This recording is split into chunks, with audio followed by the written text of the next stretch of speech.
Hey guys, welcome back to the channel. So இன்றைக்கி இந்த வீடியோவில் மார்க்கெட் அப்டேட் வீடியோஸ் தான் வந்து பார்க்க போகிறோம். ஸோ பிஃபோர் தட் வந்து பார்த்தீங்கன்னா நம்ம டெலிகிராம் குரூப்பில் வந்து ஜாயின் பண்ணிக்கோங்க. நிறைய அப்டேட்ஸ் வந்து பார்த்திங்கன்னா நம்ம இங்கே கொடுத்துட்ருக்கோம். மார்க்கெட் அப்டேட்ஸ் அப்பப்போ வந்து some setups, trading setups and airdrop அப்டேட்ஸுமே பார்த்திங்கன்னா நம்ம வந்து கொடுத்துட்ருக்கோம் கைஸ். ஸோ முடிஞ்ச அளவு வந்து ஜாயின் பண்ணிக்கோங்க. நிறையா உங்களுக்கு ஹெல்ப்ஃபுல்லான இன்ஃபர்மேஷன்ஸ் வந்து பார்த்திங்கன்னா கிடைக்கிறதுக்கான பாசிபிலிட்டிஸ் வந்து இருக்குது. ஓகே, ஸோ லாஸ்ட் வீடியோவில் வந்து நான் என்ன சொல்லியிருப்பேன்னு பார்த்தீங்கன்னா, இந்த வீக்லி டைம் ஃப்ரேமில் வச்சு 2021 சினாரியோ வந்து கண்டினியூ ஆகிறதுக்கான பாசிபிலிட்டிஸ் வந்து இருக்குது அப்படின்னு சொல்லியிருப்பேன். ஸோ இந்த ரேஞ்சிலேருந்து ஒரு புல் பேக் கொடுத்து இங்கேருந்து ப்ரைஸ் வந்து ட்ராப் ஆகிருன்ற மாதிரி சொல்லியிருப்பேன். ஸோ அதுதான் பார்த்திங்கன்னா நான் ஸ்டில் வந்து எக்ஸ்பெக்ட் பண்ணுறேன் கைஸ். ஸோ இங்கேருந்து பார்த்திங்கன்னா ஒரு ட்ராப் வந்து வரும்னு. ஸோ இந்த ட்ராப் வந்து நம்ம எவ்வளோ எக்ஸ்பெக்ட் பண்ணலாம்னா, லாஸ்ட்டு சைக்கிளில் வந்து பார்த்திங்கன்னா டாப் பண்ணதுக்கப்புறம் ஒரு 77% வந்து பார்த்திங்கன்னா ட்ராப் வந்து இருக்குது கைஸ். இன்கேஸ் வந்து இந்த 77% இப்போ வந்து ஃபாலோ பண்ணுது அப்படின்ற பட்சத்துக்கு பார்த்திங்கன்னா நம்ம ஒரு 29-28K இந்த ரேஞ்ச் வந்து எக்ஸ்பெக்ட் பண்ணலாம். இது முடிக்க வந்து ப்ரைஸ் வந்து ட்ராப் ஆகிறதுக்கு. ஸோ வருமானு கேட்டிங்கன்னா கண்டிப்பாக வந்து வரதுக்கான பாசிபிலிட்டிஸும் இருக்குது. அட் த சேம் டைம் இதை இன்வாலிடேட் பண்ணுறதுக்கான பாசிபிலிட்டிஸும் வந்து இருக்குது. ஏன் இன்வாலிடேட் பண்ணணும்னு சொல்கிறேன்னா, இந்த 4 years சைக்கிள் வந்து பார்த்திங்கன்னா ஓவராலாக வந்து கொலாப்ஸ் ஆகிடுச்சு. இதுக்கு நம்ம வந்து மார்க்கெட்டை மேனிப்புலேட் பண்ணுறாங்கன்னு மட்டும் சொல்ல முடியாது. நிறையா விஷயம் வந்து இருக்குது. ஃபஸ்ட்டு திங், டொனால்ட் ட்ரம்ப் தலைவன் வந்ததுலேருந்து டேரிஃப்னு போட்டு மார்க்கெட்டை பக்காவாக மேனிப்புலேட் பண்ணால். அடுத்து ETF. ஸோ ETFனாலுமே பார்த்தீங்கன்னா நிறையா ட்ராபேக் வந்து இருக்குது கைஸ். அண்டு வந்து பார்த்திங்கன்னா ஸ்பாட்டில் வந்து பெருசாக வந்து லிக்விடிட்டி வந்து இல்லை. பட் ஆனால் நம்ம இந்த ஃபியூச்சர்ஸ் இதெல்லாம் வந்து பார்த்திங்கன்னா நமக்கு லிக்விடிட்டி அதில் வந்து அதிகமாக இருக்குது. ஸோ இதுமாதிரி நிறையா விஷயம் பார்த்திங்கன்னா அதில் இருக்குது. அண்டு மைக்ரோ ஸ்ட்ராட்டஜி வந்து பார்த்திங்கன்னா அவனோட ஃபண்ட்ஸை வந்து லைக் நிறையா கிரிப்டோவை வந்து ஹோல்டு பண்ணுறனால பார்த்திங்கன்னா அதில் கொஞ்சம் இஷ்யூஸ் வந்து போயிட்டுருக்கு. ஸோ அதனால் வந்து ஜான்வரியில் வந்து பார்த்திங்கன்னா அதுக்கு ஒரு என் கார்டு கொண்டு வருவாங்கன்னு நினைக்கிறேன். இன்கேஸ் வந்து செல் ஆஃப் பண்ணணும்னு சொல்லிட்டானுங்கன்னா கண்டிப்பாக பார்த்திங்கன்னா பிட்காயினில் வந்து ஒரு மேசிவான ட்ராப் வந்து இருக்கும். ஸோ அந்த டைமில் பார்த்திங்கன்னா அந்த 28K வந்து வரதுக்கான பாசிபிலிட்டிஸும் வந்து இருக்குது கைஸ். ஸோ அடுத்து பார்த்திங்கன்னா October 10th வந்து பார்த்திங்கன்னா ஸ்டேபிள் காயின் மிஸ்ப்ரைசிங் அப்படின்னு வந்து மென்ஷன் பண்ணியிருப்பேன். ஸோ என்னாச்சுன்னு பார்த்தீங்கன்னா ஸ்டேபிள் காயின் வந்து $1 0.65 சென்ட் முடிக்க வந்து போச்சு. இது வந்து ஒரு ஸ்டேபிள் காயினில் மட்டும் நடக்கலை. மல்டிபிள் ஸ்டேபிள் காயின்ஸில் வந்து பார்த்திங்கன்னா ஸ்டேபிள் கரன்சிஸில் இந்த பிரச்சனை வந்து இருக்குது. நீங்கள் ரீசெண்டாக எடுத்து பார்த்தீங்கன்னா டெரா USD அண்டு இன்னும் 2-3 இது இருக்குது. முடிஞ்சால் நான் வீடியோ போட்டதுக்கப்புறம் டெலிகிராம் குரூப்பில் வந்து மென்ஷன் பண்ணுறேன். ஸோ அடுத்த விஷயம் வந்து பார்த்திங்கன்னா 2022 வந்து பார்த்திங்கன்னா ஓவரால் ஃப்ளஷ் அவுட் ஆகிறதுக்கு வந்து 6 weeks வந்து டைம் எடுத்தது. ஸோ அப்படி பார்த்தோம்னா நம்ம வந்து 6th வீக்கில் வந்து இப்போ இருக்கோம். 8 weeks வந்து டைம் எடுத்தது. இப்போ நம்ம 6th வீக்கில் வந்து இருக்கோம் கைஸ்.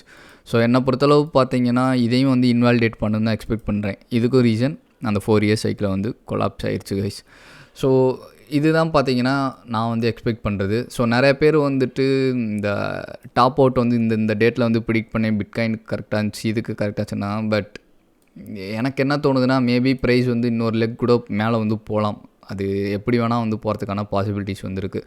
ஸோ இன்றைக்கி அப்டேட் வந்து உங்களுக்கு கொடுத்துறேன். இப்போ நான் கொடுத்த அப்டேட் வந்து பார்த்திங்கன்னா வீக்லி அப்டேட்டில் லாஸ்ட் வீடியோவில் சொன்னது என்னென்னா, இந்த 2021 சினாரியோ வந்து இப்போ ஃபாலோ பண்ணுறதுக்கு பாசிபிலிட்டிஸ் இருக்குன்றது. இன்றைக்கி என்ன சொல்லியிருக்கேன்னா, வீக்லி டைம் ஃப்ரேமில் 2021 வந்து 77% முடிக்க வந்து ட்ராப் ஆகிருந்துச்சு. ஸோ இந்த டைம் வந்து அதே மாதிரி நடந்ததுன்னா ஒரு 29K 28K வந்து வரதுக்கான சான்சஸ் வந்து இருக்குது. இது ஒரு நியூ அப்டேட். இதை வந்து உங்கள் சார்ட்டில் வந்து நீங்கள் ட்ரா பண்ணி வச்சுக்கோங்க. ஓகே, செகண்ட் விஷயம் வந்து பார்த்திங்கன்னா, நேற்று நான் ஆக்சுவலாக ஒரு வீடியோ ரெக்கார்ட் பண்ணேன். வீட்டுக்கு வரதுக்கு டைம் ஆயிடுச்சு 10 மணிக்கு மேலே, அதனால் நான் போஸ்ட் பண்ணல. ஸோ நேற்று ரெக்கார்ட் பண்ண வீடியோவில் நான் என்ன மென்ஷன் பண்ணியிருந்திருப்பேன்னா, 91Kக்கு மேலே வந்து நம்ம டெய்லி கேண்டில் வந்து க்ளோஸ் வைக்கணும்னு. ஸோ எக்ஸ்பெக்ட் பண்ண மாதிரியே பார்த்தீங்கன்னா நேற்று வந்து க்ளோஸ் வச்சது 91,336 அந்த ரேஞ்சில் வந்து க்ளோஸ் வச்சுருக்காங்க. ஸோ இதுக்கடுத்து வந்து ப்ரைஸோட மூவ்மெண்ட் வந்து எப்படி இருக்குன்னு கேட்டிங்கன்னா, மேபி வந்து இங்கேருந்து ப்ரைஸ் மேலே போகிறதுக்கான சான்சஸ் வந்து இருக்குது கைஸ். ஸோ அது எப்படின்றதையுமே வந்து சொல்கிறேன். ஆக்சுவலாக இப்போ நம்ம ஒரு 1 day டைம் ஃப்ரேமில் வந்து இருக்கோம். ஸோ இங்கே வந்து பார்த்திங்கன்னா உங்களுக்கு நல்லா தெரியும், ஒரு ட்ரெண்ட் லைனுமே வந்து இது வந்து ஸ்ட்ராங்காக டாப்லேருந்து பார்த்திங்கன்னா இப்போ முடிக்க வந்து நல்லா ஃபாலோ பண்ணிட்டு இருக்கான். ஸோ இன்கேஸ் இந்த ட்ரெண்ட் லைனை வந்து ஃபாலோ பண்ணுறானா, ரெஸ்பெக்ட் பண்ணானா கண்டிப்பாக இங்கேருந்து ஒரு ட்ராப் இருக்கும் கைஸ். இந்த 97-98K இல்லைனா 96K இந்த ரேஞ்சிலேருந்து பார்த்திங்கன்னா ஒரு ட்ராப் இருக்கும். ஸோ அங்கேருந்து பார்த்திங்கன்னா அகைன் ப்ரைஸ் ஒரு 90K வந்து அகைன் சூட்டப் ஆகலாம். ஸோ சூட்டப் ஆகிறப்ப பார்த்திங்கன்னா இந்த 101K கிட்ட பார்த்திங்கன்னா ஒரு ஒயிட் கலர் லைன் போட்டிருப்பேன். ஸோ அங்கே போய் டேப் பண்ணிட்டு அகைன் கீழே வந்து ஒரு புல் பேக் வந்து எடுக்கணும் கைஸ். இந்த புல் பேக் வந்து பார்த்திங்கன்னா ரொம்ப ஸ்ட்ராங்காக இருக்கணும். இந்த புல் பேக்கில் தான் பார்த்திங்கன்னா நம்ம ட்ராப் பண்ணியிருக்கதானே இந்த ரேஞ்சை வந்து உடைக்கணும். 116க்கு மேலே வந்து க்ளோஸ் வைக்கணும் கைஸ். க்ளோஸ் வச்சதுக்கப்புறம் பார்த்திங்கன்னா இந்த டாப்பில் இருந்து அகைன் வந்து ஒரு புல் பேக்குமே வந்து பார்த்திங்கன்னா நமக்கு ஆல் டைம் ஹை வந்து போகணும். ஸோ இது வந்து பார்த்திங்கன்னா ஒரு சினாரியோ இன்கேஸ் வந்து பிடிசி வந்து அகெயின் வந்து நியூ ஆல் டைமை வந்து செட் பண்ணுதுன்னா இது மாதிரி தான் இது வந்து ப்ளே அவுட் ஆகணும். அப்படி இல்லைனா நம்ம வீக்லி டைம் ஃப்ரேமில் சொன்ன மாதிரி பார்த்திங்கன்னா இந்த ரேஞ்ச் 112 ஆர் 110 இந்த ரேஞ்சில் வந்து பார்த்திங்கன்னா நமக்கு அகெயின் வந்து பிடிசி ப்ரைஸ் வந்து ட்ராப் ஆகும் கைஸ். ஸோ நான் மோஸ்ட்லி என்ன எக்ஸ்பெக்ட் பண்ணுறேன்னா இப்போ இந்த தேங்க்ஸ் கிவிங் வந்தது ஒரு பம்பு மாதிரி கொடுத்துருக்கானுங்க.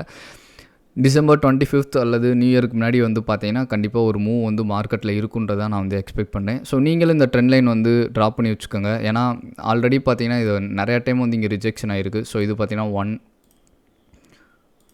2 3 மோஸ்ட்லி நான் வந்து பார்த்தீங்கன்னா ட்ரெண்ட் லைனில் 3 டச்சஸ் இருந்தாலே அதுக்கு அடுத்து வந்து பிரேக் அவுட் இருக்குன்னு நான் வந்து எக்ஸ்பெக்ட் பண்ணுவேன். அண்ட் 3 டச்சஸ் இருந்தாலே நான் வந்து பார்த்தீங்கன்னா அது ஒரு வேலிடான ட்ரெண்ட் அப்படின்றத வந்து அந்த ட்ரெண்ட் லைன்றதை வந்து நான் வந்து ஃபோக்கஸ் பண்ணுவேன் கைஸ். ஸோ அதை பார்க்குறப்போ பார்த்தீங்கன்னா இது வந்து இப்போதைக்கு ஒரு ஸ்ட்ராங்கான ரெசிஸ்டன்ஸ் கூட நீங்கள் வந்து வச்சுக்கலாம். இந்த லைனை டேப் பண்ணிட்டு ப்ரைஸ் வந்து மேலே போக முடியல இல்லை வித் ஹோல்ட் பண்ண முடியலன்ற பட்சத்துக்கு பார்த்தீங்கன்னா கண்டிப்பாக வந்து ப்ரைஸ் வந்து எதிர்பார்க்க முடியாத அளவுக்கு கீழே தான் கைஸ் வந்து வரும். ஸோ அடுத்து பார்த்திங்கன்னா நான் மந்த்லி டைம் ஃப்ரேமில் ஒரு விஷயம் உங்களுக்கு வந்து சொல்லியிருந்திருப்பேன். ஸோ இந்த ரேஞ்சுக்கு மேலே வந்து இந்த மந்த் க்ளோஸ் வந்து வைக்கணும்னு இன்னும் பார்த்திங்கன்னா 2 days தான் இருக்குது. சாட்டர்டே சண்டே மண்டே பார்த்திங்கன்னா நமக்கு 1ஆம் தேதின்னு நினைக்கிறேன். ஸோ அப்படி பார்க்குறப்போ பார்த்திங்கன்னா நமக்கு இன்னுமே வந்து ஒரு $11,000 வால்யூம் வந்து பார்த்திங்கன்னா தேவைப்படுது. பிட்காயினில் ஒரு நல்ல பை வால்யூம் வந்து தேவைப்படுது. ஸோ இந்த ரேஞ்சுக்கு மேலே வந்து க்ளோஸ் வச்சிட்டானா கண்டிப்பாக வந்து நெக்ஸ்ட் மந்த் கேண்டில் வந்து பார்த்திங்கன்னா நமக்கு ப்ரைஸ் மேலே போகிறதுக்கான பாசிபிலிட்டிஸ் வந்து இருக்குது. ஸோ கூடவே உங்களுக்கு இன்னொரு விஷயம் நான் வந்து சொல்லணும். 1 year கேண்டிலில் வந்து பார்த்திங்கன்னா இது என்ன இண்டிகேட் பண்ணுதுன்னா நமக்கு வந்து மேலே போக ட்ரை பண்ணியிருக்கு. சேம் டைம் பார்த்திங்கன்னா செல்லர்ஸ் வந்து செல் பண்ணி நல்ல ஒரு புஷ் பண்ணி பார்த்திங்கன்னா பெருசாக வந்து பம்ப் பண்ண விடலை. அட் த சேம் டைம் கீழே வந்திருக்கான். அப்போ பையர்ஸ் வந்து இந்த ஏரியாவிலேருந்து விடலை, அவனுங்களும் வந்து பார்த்திங்கன்னா புஷ் பண்ணியிருக்கானுங்க. ஸோ நெக்ஸ்ட் மந்த் கேண்டில் எப்படி வேணால் நமக்கு வந்து நெக்ஸ்ட் இயர் கேண்டில் எப்படி வேணால் ப்ளே அவுட் ஆகலாம். அது எப்படி இருக்கலான்னு பார்த்தீங்கன்னா இங்கேருந்து ஒரு ட்ராப் மாதிரி வந்து அரௌண்ட் வந்து பார்த்திங்கன்னா ஒரு 77K இந்த 75K வந்து இங்கேருந்து சூட்டப் ஆகிறதுக்கான சான்சஸ் இருக்கும். அல்லது அப்படியே ஆப்போசிட்டாக வந்து மாறலாம் கைஸ். ஸோ ப்ரைஸ் இருக்க ரேஞ்சிலேருந்து மேலே போயிட்டு அகெயின் வந்து ஒரு பெரிய ட்ராப் வந்து வரதுக்கான சான்சஸ் வந்து இருக்குது. ஓகே, இதுதான் பார்த்தீங்கன்னா பிட்காயினில் monthly weekly 1 year time frame and 1 day time ஃப்ரேமில் எப்படி வந்து இது மூவ் ஆகணும்னு வந்து சொல்லிட்டேன். இன்கேஸ் நீங்கள் ஃபியூச்சர்ஸில் வந்து ட்ரேட் பண்ணுறீங்கன்னா கண்டிப்பாக அந்த லைன் ட்ராப் பண்ணி வச்சுக்கோங்க. உங்களுக்கு ரொம்பவே வந்து யூஸ்ஃபுல்லாக வந்து இருக்கும் கைஸ். ஸோ டாமினன்ஸில் பார்த்தீங்கன்னா நான் லாஸ்ட் டைம் சொன்ன மாதிரி தான் ஒரு நல்ல பேட்டர்ன் மாதிரி ஃபார்ம் பண்ணிட்டு இருக்கான். ஸோ இவன் வந்து பார்த்திங்கன்னா இப்போ இருக்க ரேஞ்ச் ஸோ டெய்லி டைம் ஃப்ரேம்க்கு வந்து ஸ்விட்ச் பண்ணிக்கிறேன். ஸோ இந்த இடத்துலேருந்து பார்த்திங்கன்னா ப்ரைஸ் வந்து நமக்கு அந்த டாமினன்ஸ் வந்து ட்ராப் ஆகணும் கைஸ். ஸோ மோஸ்ட் ப்ராபப்ளி பார்த்திங்கன்னா இங்கேருந்து அப்படியே ட்ராப் ஆக ஆரம்பிக்கணும். ஸோ ஃபஸ்ட்டு வந்து பார்த்திங்கன்னா இந்த 57 பிரேக் பண்ணி கீழே வந்துட்டாலே போதும், நமக்கு ஓரளவுக்கு வந்து ஆல்ட் காயின்ஸ் வந்து பம்ப் ஆக ஆரம்பிச்சிடும். அண்ட் இந்த 52-50 கீழே வரப்போ பார்த்திங்கன்னா நம்ம வந்து மேசிவான பம்ப் வந்து எக்ஸ்பெக்ட் பண்ணலாம். பட் ஆனால் போகிறத பார்த்தோம்னா நம்ம பிடிசிக்கு ஏற்ற மாதிரியே பார்த்தீங்கன்னா டாமினன்ஸும் வந்து இப்போ வந்து ப்ளே ஆகிட்டுருக்கான். ஸோ தட் பார்த்திங்கன்னா நமக்கு பெருசாக வந்து ஆல்ட் காயின்ஸ் வந்து பம்ப் ஆகலை. நீங்கள் வந்து பார்த்தாலே உங்களுக்கு வந்து தெரியும், பெரிய அளவுக்கு வந்து பம்பும் இல்லை, பெரிய அளவுக்கு டம்பும் வந்து நமக்கு இல்லை கைஸ். அண்ட் இன்னொரு விஷயம், இது எப்படி ப்ளே ஆகணுன்றது நான் லாஸ்ட் வீடியோலேயே வந்து சொல்லிட்டேன். சொல்லானா வந்து நீங்கள் 1 day டைம் ஃப்ரேமில் வந்து வச்சு பார்த்தீங்கன்னா உங்களுக்கு வந்து தெரிஞ்சிருக்கும். ஒரு ஹையர் லோ ஃபார்மேஷன் வந்து பார்த்திங்கன்னா சூப்பராக வந்து போயிருப்போம், அழகாக இருக்கும் பார்க்கறதுக்கே சார்ட். ஸோ இது மாதிரி தான் பார்த்திங்கன்னா நமக்கு வந்து பிட்காயின் வந்து மேலே போகணும் கைஸ். ஸோ போகிறப்போ பார்த்திங்கன்னா டாமினன்ஸ் வந்து நமக்கு ட்ராப் ஆகணும். ஸோ ட்ராப் ஆகுன்ற பட்சத்துக்கு பார்த்திங்கன்னா ஆல்ட் காயினில் நம்ம எக்ஸ்பெக்ட் பண்ணவே ஒரு 3 to 5x ஈஸியாக வந்து எக்ஸ்பெக்ட் பண்ணலாம். ஸோ 2 சினாரியோ உங்களுக்கு வந்து சொல்லிட்டேன். மார்க்கெட் பம்ப் ஆனால் எப்படி போகும், ட்ராப் ஆனால் எப்படி போகணும், அண்ட் 1 day டைம் ஃப்ரேமில் இன்றைக்கி இதுக்கடுத்து வர நாட்களில் வந்து எப்படி ப்ளே அவுட் ஆகுன்றதுன்னு சொல்லியிருக்கேன். அண்ட் இந்த மந்த் க்ளோஸுக்கு இன்னும் 2 days தான் வந்துருக்கு. இந்த 2 daysக்குள்ளே வந்து அந்த கேண்டில் க்ளோஸ் பொறுத்து இருக்குது. நான் சொன்ன மாதிரி இன்னும் ஒரு $10,000 வால்யூம் வந்து மேலே வந்து 101 or 103Kக்குள்ளே வந்து க்ளோஸ் வச்சோன்னா கண்டிப்பாக வந்து நெக்ஸ்ட் மந்த் கேண்டில் வந்து ஒரு நல்ல வால்யூம் வந்து நம்ம எக்ஸ்பெக்ட் பண்ணலாம் கைஸ். ஸோ உங்களோட வியூ என்னன்றதையும் கமெண்ட்டில் வந்து சொல்லுங்கள். ஆல்ட் காயின்ஸ் சீசன் வருமா வராதா, இல்லை ஆல்ட் காயின் சீசன் எத்தீரியம் இதில் நடந்த மாதிரி வந்துட்டு நமக்கு பிட்காயின்லேயே வந்துட்டு அதை வந்து இன்வாலிடேட் பண்ணுறதுக்கு பாசிபிலிட்டிஸ் இருக்கான்றதையும் வந்து சொல்லுங்கள். அண்ட் நான் வந்து பார்த்திங்கன்னா எத்தீரியம்க்கு சொல்ல வந்துட்டேன். ஸோ எத்தீரியம் வந்து பார்த்திங்கன்னா நம்ம இந்த இயர் ஸ்டார்டிங்கில் மார்க் பண்ண ஜோன் மாதிரி தான். ஸோ ஃபஸ்ட்டு வந்து 4,900 ட்ராப் பண்ணியிருந்தோம். ஸோ அங்கேருந்து பார்த்தீங்கன்னா ஒரு நல்ல ரிஜெக்ஷன் வந்து வந்திருக்கு கைஸ். ஸோ இன்கேஸ் இதுக்கடுத்து ஒரு லெக் வந்து இங்கேருந்து போகிறான்ற பட்சத்துக்கு பார்த்தீங்கன்னா நெக்ஸ்ட்டு ஜோன் வந்து பார்த்தீங்கன்னா 5800 கைஸ். ஸோ இதெல்லாம் பார்த்தீங்கன்னா நம்ம ப்ரீவியஸாக மார்க் பண்ணது தான். ஸோ இந்த 5800 இந்த ரேஞ்சிலேருந்து பார்த்தீங்கன்னா ட்ராப் ஆகிறதுக்கான சான்சஸ் இருக்குது. ஆர்எல்ஸ் ஒரு புல் பேக் மாதிரி 4800லேருந்து அகைன் வந்து 6400 முடிக்க பம்ப் ஆகிறதுக்கான பாசிபிலிட்டிஸ் வந்து இருக்குது கைஸ்.